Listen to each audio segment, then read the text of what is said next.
Chances are you've probably seen this video pop up in your recommended section. It's gotten a ton of views and I'll constantly see it on my homepage, but I'm willing to bet you probably don't know too much about the man in the video, paleontologist Hans-Dieter Seuss. Yep, finally back, new hair and a new video. Now, I originally planned this video back in March, around the time he passed away, but you know, better late than never, right? Seuss never really shared too much about his childhood, but we do know he was born on the 13th of January 1956 in Reit, West Germany, which is now part of the city of Mönchengladbach. Like most 4-year-olds, Seuss became fascinated with paleontology. His parents had given him a book about prehistoric life which absolutely captivated him. His parents fostered this newfound interest of his and he would begin to pursue a career in paleontology. In high school, Seuss would attend the Mathnat Gymnasium in Mönchengladbach. Just some quick background information. As an American, I was also confused when I heard that. Like, I thought, what? He went to a gymnasium? Like, a gym school? Like, fitness? So, chances are some of you are also confused by that. Basically, gymnasiums, specifically in Germany, are sort of advanced secondary school. It's basically like a school with just honors and AP courses. While here, Seuss would start collecting plant and animal fossils with a group of amateur collectors. His parents would also start to become concerned about his pursuit of paleontology, although they would eventually approve of his career path. Seuss would graduate in 1973 at the age of 17 and would end up going to Johannes Gutenberg University in Mainz, Germany. While at Mainz, he would study zoology and geology and earn his undergraduate degree. After this, Seuss would move to Canada and would study at the University of Alberta on a scholarship from Rotary International. Here, he would receive a Master's of Science in Geology at just 21 years old. In 1978, something big happened to Seuss. He named a new genus of dinosaur. It was discovered by amateur paleontologist Irene van der Lohe in 1974 and was given to Seuss to analyze. He named it Soranitholestes langstoni in honor of paleontologist Wen Langston Jr. He then moved over to Harvard, you know, as you do, casually just moving over to Harvard, and would get a Master's of Arts in Biology in the same year at the age of 22. Like, he got 3 degrees in the majority of time it takes people to just get 1.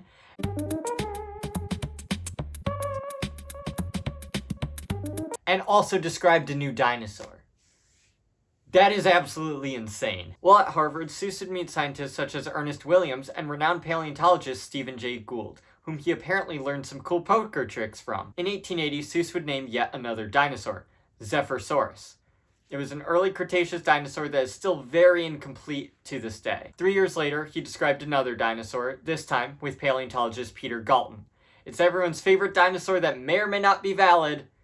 No, not Troodon, but Stygimoloch. Now, Stygimoloch is probably synonymous with Pachycephalosaurus, but still a kick-ass name, so I thought I'd mention it. Hans would get a doctorate in organismic and evolutionary biology from Harvard in 1984 at the age of 28. After this, he'd continue studying as a postdoctoral fellow at McGill University in Canada and as a paleobiologist at the National Museum of Natural History in the United States. While at McGill, Seuss would kind of be mentored by paleontologist Bob Carroll.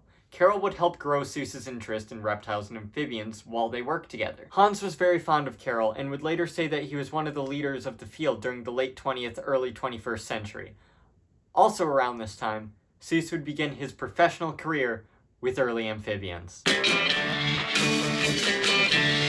Alright, so the rest of my footage from yesterday corrupted, so I'm refilming all of this the next day. Isn't that great? While at McGill in the Smithsonian, he would study early Mesozoic vertebrates and ecosystems. He'd also begin curating fossils while here. He'd also get married while working these jobs.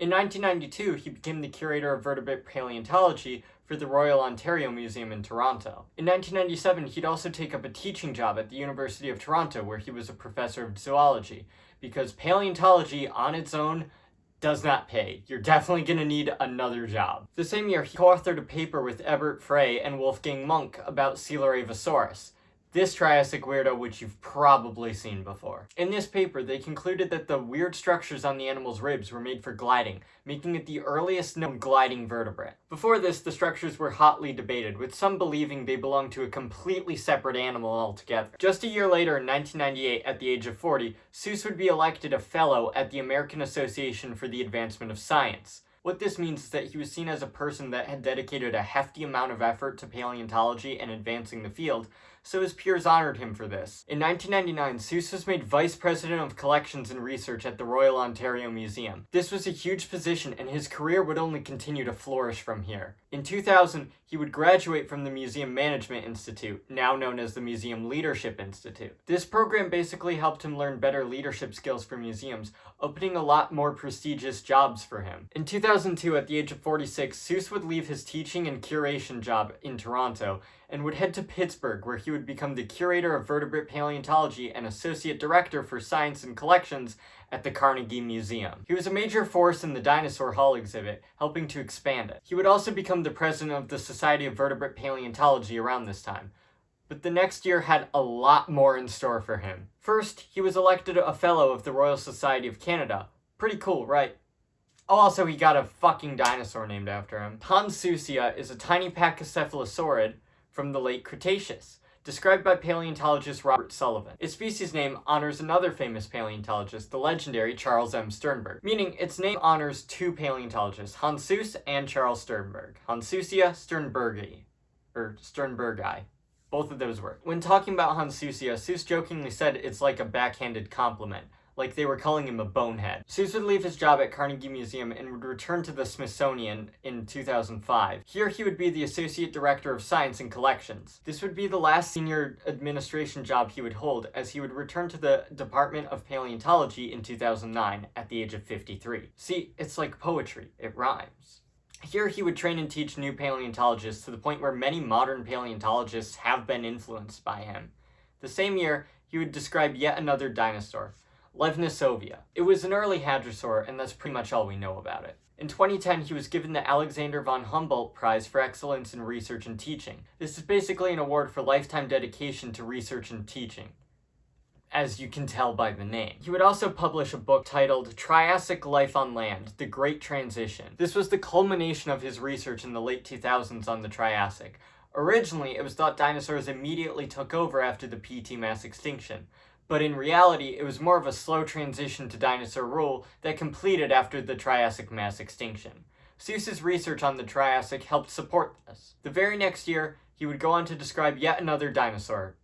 You guys even surprised at this point? This would be Daimonosaurus, which although it's only known from a skull, it's well known for the recreations of it being surprisingly cute. It's a late Triassic dinosaur, and we think it might be a late surviving basal theropod. I just want to make this clear, these aren't even all of the animals he would describe, these are just the ones that I think are somewhat interesting. He described a lot more than these. 4 years later, Seuss would describe yet another new dinosaur, Anzu. This is one of the most famous and well understood oviraptorids, giving us a better look at the group as a whole. In 2016, Seuss would describe yet another dinosaur. No surprise there, but this one was a tyrannosauroid. Like, imagine being able to describe a tyrannosauroid. I'd kill for that, honestly. Timurlengia is thought to have been an early example of tyrannosauroids diverging to eventually become the much larger and more fearsome tyrannosaurids. In 2019, he would publish his most famous book, The Rise of Reptiles, 320 Million Years of Evolution. I love how scientific books just have really long titles for no reason. So many scientific books have just the longest title. Like, for example, On the Origin of Species by Means of Natural Selection, Charles Darwin. It's just, he would publish this book at the age of 63. This book is so comprehensive that it's become an essential resource in the field. In March of 2020.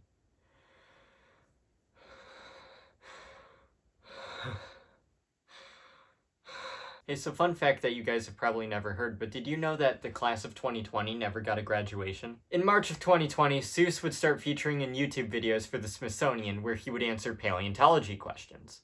And I'm gonna be honest with you guys, he is really funny in these. Like, I'll link the videos in the description, but he's got an amazing sense of humor. In 2022, he'd feature in the now viral Wired interview. The fact that this is like just a footnote in his life is so insane to me. How do you accomplish this much in your life? It's insane.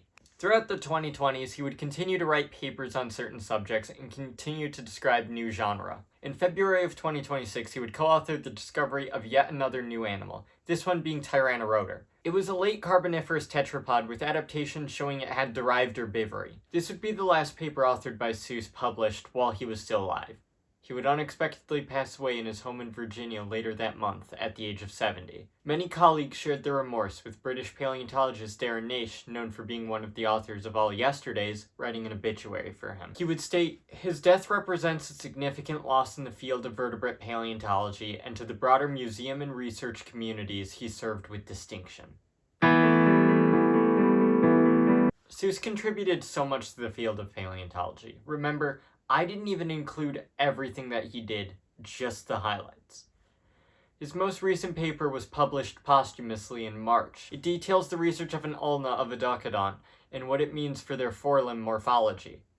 So, pretty exciting stuff. One thing I kept coming across, though, was how great of a person he was. It's a true testament to Seuss how the main thing people are remembering about him isn't his absolutely amazing work, but just how amazing of a person he was to be around, and for his love of cats. Like I said, the YouTube videos he made are absolutely amazing, and he seems so sweet. Of course, Seuss's legacy continues through the dinosaur Hansusia, even if it might be synonymous with Stegosaurus.